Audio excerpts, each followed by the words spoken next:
നമസ്കാരം. Big boss ഈ ഫിനാലയിലേക്ക് കടക്കുകയാണല്ലോ. Big boss finale ഭയങ്കര രസകരമാണ് കേട്ടോ. കാരണം പ്രത്യേകിച്ച് ഈ ഓൾഡ് കണ്ടസ്റ്റൻസ് ഒക്കെ ഈ സീസണിലെ പുറത്തായ കണ്ടസ്റ്റൻസ് എല്ലാവരും കൂടെ തിരിച്ചു വന്ന് അതൊരു വലിയ രസകരമായിട്ട് മാറുന്നുണ്ട്. അവർ പൊട്ടിത്തെറികൾ നടത്തുന്നുണ്ട്, സ്നേഹപ്രകടനങ്ങളൊക്കെ നടത്തുന്നുണ്ട്. കാണുമ്പോഴൊക്കെ ഭയങ്കര കോമഡിയാണ്.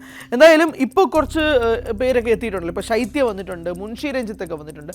ഈ മുൻഷി രഞ്ജിത്തും ശൈത്യയും ഒക്കെ ഇപ്പോൾ അനുമോളിന് പിന്നാലെയും അനീഷിനൊക്കെ പിന്നാലെയാണ്. സത്യം പറഞ്ഞാൽ കാണുമ്പോൾ ചിരിയാണ് വരുന്നത്. ഈ മുൻഷി രഞ്ജിത്തൊക്കെ വന്നിട്ട് അനീഷിനോട് വന്ന് പറയുന്നത് ഈ പ്രണയം മനുഷ്യനെ ദുർബലനാക്കും എന്നൊക്കെ രീതിയിലൊക്കെ വന്ന് ഡയലോഗൊക്കെ പറയുന്നുണ്ട്. അപ്പോൾ അനീഷ് പറയുന്നുണ്ട്, അത് ഞാനും അനുമോളും തമ്മിലുള്ള പ്രശ്നമാണ്, ഞങ്ങൾ തീർത്തോളാം, വേറെ മൂന്നാമതൊരാൾ വന്ന് ഇടപെടേണ്ടത് മാന്യമായ രീതിയിൽ അനീഷ് പറയുന്നുണ്ട്. അത് എനിക്ക് ഭയങ്കര രസകരമായിട്ട് തോന്നി. കാരണം നൈസായിട്ട് അങ്ങ് അവോയ്ഡ് ആക്കുക എന്നൊക്കെ പറയത്തില്ല. ഈ പുറത്ത് നിൽക്കുന്നവരൊക്കെ കണ്ടിട്ട് കാര്യങ്ങളൊക്കെ കണ്ട് നമ്മൾ ചർച്ച ചെയ്യുന്നതൊക്കെ കണ്ടിട്ട് ബിഗ് ബോസ് ഹൗസിൽ വന്നിട്ടിരുന്ന് എന്തോ വലിയ മഹത്തായ കാര്യമൊക്കെ സംസാരിക്കാൻ വേണ്ടി വരുന്നത് പോലെയൊക്കെ വരാറുണ്ട്. അവർക്ക് കൃത്യമായിട്ടൊരു അടി അനീഷ് കൊടുത്തിട്ടുണ്ട്. പക്ഷേ പറയാൻ വരുന്നത് അതല്ല, പറയാൻ വരുന്നത് അനുമോൾ ശൈത്യ തമ്മിലുള്ള കാര്യം തന്നെയാണ്. ഈ അനുമോൾ ശൈത്യയും തമ്മിലുള്ള ബന്ധം ഈ ബിഗ് ബോസ് ഹൗസിൽ നിന്നവർക്ക് അവർ രണ്ടുപേരും ഒരുമിച്ചുണ്ടായിരുന്ന സമയത്ത് നമ്മൾ കാണുമ്പോൾ തന്നെ മനസ്സിലാവും. ഇരുവരും ഫ്രണ്ട്സ് ആകും, പിന്നീട് അടിയുണ്ടാക്കും, ഫ്രണ്ട്സ് ആകും, അടിയുണ്ടാക്കും, പിന്നീട് അനുമോൾ ശൈത്യം തമ്മിലുള്ള ബന്ധം പിരിയുന്നു, പിന്നീട് ശൈത്യ പുറത്താകുന്നു. ഒരു കോമഡി ഓഫ് എറേഴ്സ് ആയിരുന്നു ഇവരുടെയും സൗഹൃദം എന്ന് പറയുന്നത്. എന്തായാലും ശൈത്യ ഇപ്പോൾ പൊട്ടിക്കരഞ്ഞുകൊണ്ട് ഒരു മൂലയ്ക്ക് മാറി ഇരിപ്പുണ്ട്. എന്നിട്ട് അനുമോളിനെ വല്ലാത്ത രീതിയിൽ കുറ്റം പറയുകയും ചെയ്തിട്ടുണ്ട്. ശൈത്യ പറയുന്നത് ഇങ്ങനെയാണ്: നിൻ്റെ പി ആറിനെ തന്നെയാണ് ഞാൻ എൻ്റെ പി ആറിനെ ഏൽപ്പിച്ചത്, എന്നിട്ട് എൻ്റെ അച്ഛൻ്റെ കയ്യിൽ നിന്ന് പൈസയും വാങ്ങിച്ചുകൊണ്ട് പോയിട്ട് എൻ്റെ ഒരു വീഡിയോ പോലും ചെയ്തിട്ടില്ല. മാത്രമല്ല എന്നെ നീ കട്ടപ്പ എന്ന് വിളിച്ചു, അതെനിക്ക് വല്ലാത്ത വിഷമമുണ്ടാക്കി. ഞാൻ പുറത്തായതിനു ശേഷം നാളിതുവരെ നേരെ ചൊവ്വേ ഉറങ്ങിയിട്ടില്ല, എൻ്റെ മനസ്സമാധാനം പോയി, എൻ്റെ പൈസ പോയി എന്നൊക്കെയാണ് ശൈത്യമെന്ന് പറയുന്നത്. ഇതിനൊക്കെ അനുമോൾ അവിടെ കസേരയിൽ മാറിയിരുന്ന് ഇത് ആ ഊഞ്ഞാലിൽ ആടിക്കൊണ്ടിരുന്ന് മിണ്ടാതിരിക്കുക, ഒരു അക്ഷരം ഇതുമായി ബന്ധപ്പെട്ട് മറുപടി പറഞ്ഞിട്ടുള്ളത്. ശൈത്യം എന്താണെന്ന് വെച്ചാൽ പറയട്ടെ എന്ന രീതിയിലാണ് അനുമോൾ പറയുന്നത്. അത് അനുമോളുടെ ആറ്റിറ്റ്യൂഡ് എനിക്ക് ഭയങ്കര രസമായിട്ട് തോന്നി. കാര്യം വേറൊന്നും കൊണ്ടല്ല, ഈ പുറത്ത് നിന്നൊക്കെ കളി കണ്ടിട്ട് പിന്നീട് ഇവിടെ വന്നിട്ട് കാര്യങ്ങളൊക്കെ പറയുമ്പോഴേ അതിനൊന്നും മറുപടി കൊടുക്കാതിരിക്കുന്നതാണ് നല്ലത്. ഈ പുറത്തുനിന്നുള്ള കാര്യങ്ങൾ പറയാൻ പാടില്ല എന്നുള്ള ഒന്നാമത്തെ കാര്യം. അത് ഫിനാലെ വീക്കാണെങ്കിലും ശരി, എന്താണെങ്കിലും ശരി, പുറത്തുള്ള കാര്യങ്ങൾ പറയാൻ പാടില്ല, അത് വസ്തുതയാണ്. അത് ബ്രേക്ക് ചെയ്ത ശൈത്യയോട് ഒരു മറുപടിയും കൊടുക്കാതെ മിണ്ടാതെ ഊഞ്ഞാലിൽ പോയി നിന്ന അനുമോളാണ് എൻ്റെ ഹീറോ. അല്ലാതെ അതിനകത്ത് കയറി അലമ്പുണ്ടാക്കി ബഹളം വെച്ച് വെറുതെ നിൽക്കേണ്ട കാര്യമൊന്നുമില്ല. പിന്നെ ഈ പി ആർ എന്ന് പറഞ്ഞുകൊണ്ടിരിക്കുന്നതിൻ്റെ കാര്യത്തിൽ എനിക്ക് സത്യമായിട്ടും കാര്യങ്ങൾ മനസ്സിലാവുന്നില്ല. അവിടെ പോകുന്ന ഓരോ കണ്ടസ്റ്റൻസിനും പി ആർ ഉണ്ട്. പലരും പി ആർ ഉണ്ടെന്ന് തുറന്നു പറഞ്ഞിട്ടുണ്ട്, ചിലർ തുറന്ന് പറഞ്ഞിട്ടില്ല. പക്ഷേ പലർക്കും ഇവിടെ പി ആർ ഉണ്ട്. ഞാൻ എല്ലാവരും പറയല്ല, പലർക്കും ഇവിടെ പി ആർ ഉണ്ട്. ഈ പി ആർ ഉണ്ടാവുന്നതിൽ എന്താ തെറ്റ്? നിങ്ങളൊരു കാര്യത്തിന് പോകുമ്പോൾ നിങ്ങളെ ബൂസ്റ്റ് ചെയ്യാൻ വേണ്ടിയിട്ട്, നിങ്ങളിവിടെ കളിക്കാൻ വേണ്ടി എത്തുമ്പോഴേക്കും നിങ്ങളെ ബൂസ്റ്റ് ചെയ്യാൻ വേണ്ടിയിട്ട് അവിടെ പി ആറിന് പുറത്ത് നിന്ന് അറേഞ്ച് ചെയ്യുകയാണെങ്കിൽ അറേഞ്ച് ചെയ്യട്ടെ. അതിനിപ്പോൾ ആർക്കും ഇവിടെ പ്രശ്നം? നിങ്ങൾക്ക് അതിനുള്ള സാമ്പത്തികമായിട്ട് ഒരു ഭദ്രത ഉണ്ടെങ്കിൽ നിങ്ങൾ അറേഞ്ച് ചെയ്യൂ, പറ്റാത്തവരെ അറേഞ്ച് ചെയ്യേണ്ട.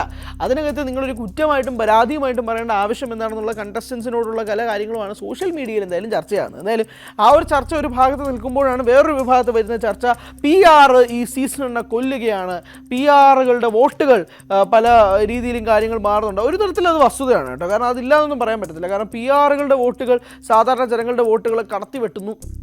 അത് ഈ ഫിനാലയിൽ ഈ കണ്ടസ്റ്റൻസിനെ തീരുമാനിക്കുന്നതിൽ പോലും ഒരു പ്രധാനപ്പെട്ട കാരണമാകുന്നു എന്നൊക്കെ പറയുന്നതിൽ ഒരു ഘട്ടത്തിൽ നമുക്ക് ചർച്ചയായിട്ട് വേണമെങ്കിൽ നോക്കാം. പക്ഷേ പി ആർ നിരോധിക്കുക എന്നൊക്കെ പറയുന്നത് നടക്കാൻ പോകുന്ന കാര്യമൊന്നുമില്ല. കാരണം ഓരോ കണ്ടസ്റ്റൻസിനും അവരവരുടെ രീതിയിലുള്ള സ്ട്രാറ്റജി പുറത്തു നിന്ന് കളിക്കാൻ പറ്റും. അത് ആർക്കും ഇവിടെ വിലക്കാൻ കഴിയില്ല. ബിഗ് ബോസിനകത്തുള്ള വീട്ടിലുള്ള കാര്യങ്ങൾ അവരവരുടെ രീതിയിൽ അവരും പെർഫോം ചെയ്യട്ടെ. പുറത്തെങ്ങനെയാണെന്നുള്ളത് അവർ വേണം തീരുമാനിക്കാൻ. അവർക്കൊരു പി ആറിനെ ഫിക്സ് ചെയ്യണമെങ്കിൽ അവർ ഫിക്സ് ചെയ്യും, അതനുസരിച്ച് കളിക്കും, മുന്നോട്ട് പോകും, എന്ത് വേണോ ചെയ്യും. ഇനി പി ആർ പാളിപ്പോവുകയും ചെയ്യും. ഇപ്പോൾ ശൈത്യമൊക്കെ പറഞ്ഞ പോലെ ശൈത്യ പി ആറിന് അറേഞ്ച് ചെയ്തിട്ടുണ്ട്, അപ്പാനുശരത്ത് പി ആറിന് അറേഞ്ച് ചെയ്തിട്ടുണ്ട്. പിന്നെ എന്തുകൊണ്ട് അവർ ഫൈനലിലേക്ക് വന്നിട്ടില്ല? അവരും കൂടെ ഹൗസിലിരുന്ന് കളിക്കണം, എൻ്റർടൈനിങ് ആക്കണം, ജനങ്ങൾക്ക് ഇഷ്ടപ്പെടണം എന്നുള്ളത് തന്നെയാണ്. അല്ലാതെ പി ആറിനെ മാത്രം അറേഞ്ച് ചെയ്ത് കഴിഞ്ഞാൽ എല്ലാവരും ജയിക്കുമെങ്കിൽ ഇപ്പോൾ ഫൈനലിൽ നിൽക്കേണ്ടത് ശൈത്യയും അപ്പാനുശരത്തും ഒക്കെ തന്നെയല്ലേ. അതുകൊണ്ട് പി ആർ ഉണ്ടെങ്കിൽ ഫൈനലിലെത്താം എന്നുള്ള ധാരണ തെറ്റാണ്.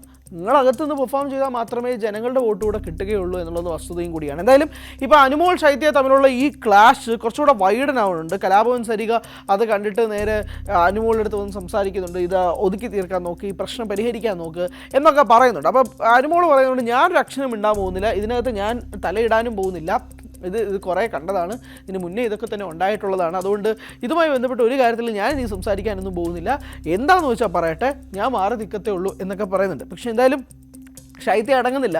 ശൈത്യ കരഞ്ഞുകൊണ്ട് ഒരു നല്ല സീൻ തന്നെ അവിടെ ഉണ്ടാക്കുന്നുണ്ട്. കൂട്ടത്തിൽ ആദിലയും നൂറയൊക്കെ തന്നെയുണ്ട്. തന്നെ കട്ടപ്പ എന്ന് വിളിച്ചതാണ് ശൈത്യക്ക് കൂടുതൽ വിഷമം ഉണ്ടാക്കുന്ന കാര്യം. ഇടയിൽ ബിൻസിയും വരുന്നുണ്ട്. ബിൻസി വന്നിട്ട് അനുമോള് പറഞ്ഞ ഒരൊറ്റ വാചകം കാരണമാണ് എനിക്കിപ്പോഴും സൈബർ അറ്റാക്ക് ഉണ്ടാകുന്നതാണ് ബിൻസി പറയുന്ന സ്റ്റേറ്റ്മെൻറ്റ്. അത് ബിൻസിയുടെ കളി കണ്ടവർക്ക് അറിയാം. അനുമോള് പറഞ്ഞ സ്റ്റേറ്റ്മെൻറ്റ് കാരണമാണോ ബിൻസിയെ സൈബർ അറ്റാക്ക് ചെയ്തത്, അതോ വേറെ എന്തെങ്കിലും കാരണം കൊണ്ടാണോ എന്നൊക്കെ. എന്തായാലും അനുമോൾക്കൊരു കപ്പ് എന്ന പദ്ധതിയുടെ ഭാഗമാവുമെന്ന് ഞാൻ നിൽക്കുന്നില്ല. പക്ഷേ നടക്കുന്ന കാര്യങ്ങളെല്ലാം വെച്ച് നോക്കുമ്പോഴേക്കും അനുമോളുടെ ഭാഗത്താണ് ന്യായം എന്നുള്ള പേഴ്സണൽ ഒപ്പീനിയൻ ഞാൻ പങ്കുവയ്ക്കുന്നത്. കാരണം പുറത്തു നിന്ന് കളി കണ്ട് വന്നവർക്കുള്ള ഒരു ആറ്റിറ്റ്യൂഡും അവിടെ 100 ദിവസത്തോളമായിട്ട് നിൽക്കുന്ന കണ്ടസ്റ്റൻസിൻ്റെ ആറ്റിറ്റ്യൂഡും വല്ലാത്ത ഡിഫറൻസ് ആണ്. ഇപ്പം നമ്മളെല്ലാവരും പുറത്തു നിന്ന് കളി കണ്ടവരാണ്. നമുക്ക് വേണമെങ്കിൽ ഇപ്പോൾ അകത്ത് പോയിട്ടൊരു വലിയ ഡിസ്പ്യൂട്ട് ഉണ്ടാക്കാം. അത് ഇത്ര വലിയ കാര്യമുള്ള കാര്യമൊന്നുമില്ല. പക്ഷെ അകത്തിരിക്കുന്നവരുടെ ടെമ്പറമെൻറ്റ്, അകത്തിരിക്കുന്നവരുടെ ഒരു മാനസികമായ ഒരു സംഭവം നമ്മൾ ആലോചിച്ച് നോക്കണം. അവർ ആ രീതിയിൽ തന്നെ ഗെയിം കളിക്കുന്നുണ്ട്. അനുമോളും അതുപോലെ തന്നെ കളിക്കുന്നുണ്ട്. ആദിലയും നൂറയും കൂടി ഇടയ്ക്കൊന്ന് പിരിയേറ്റ് വിടാനുള്ളൊക്കെ ശൈത്യം ശ്രമിക്കുന്നുണ്ട്. പക്ഷെ അതൊന്നും വർക്കാവുന്നില്ല എന്ന് വേണം തന്നെ പറയാം. അതെന്തായാലും ഒരു ഭാഗത്ത് നടക്കുന്നുണ്ട്. എന്തായാലും അനുമോൾക്കൊരു കപ്പ് എന്നുള്ളൊരു PR സ്ട്രാറ്റജിയൊക്കെ നടക്കുന്നുള്ളതായിട്ടുള്ള കാര്യങ്ങളൊക്കെ തന്നെയാണ് ഇപ്പോൾ സമൂഹ മാധ്യമങ്ങളിൽ ട്രെൻഡിങ് ആവുന്നത്. പ്രത്യേകിച്ച് ഫിനാലെ വീക്കൊക്കെ ആകുമ്പോഴേക്കും ആ രീതിയിലുള്ള ചർച്ചകളും സ്വാഭാവികം തന്നെയാണ്. എന്തായാലും ബിഗ് ബോസിൻ്റെ കപ്പ് ആര് നേടുമെന്നുള്ളതാണ് നിങ്ങൾക്ക് തോന്നുന്നത്? എന്തായാലും കമൻ്റ് ആയിട്ട് പറഞ്ഞു.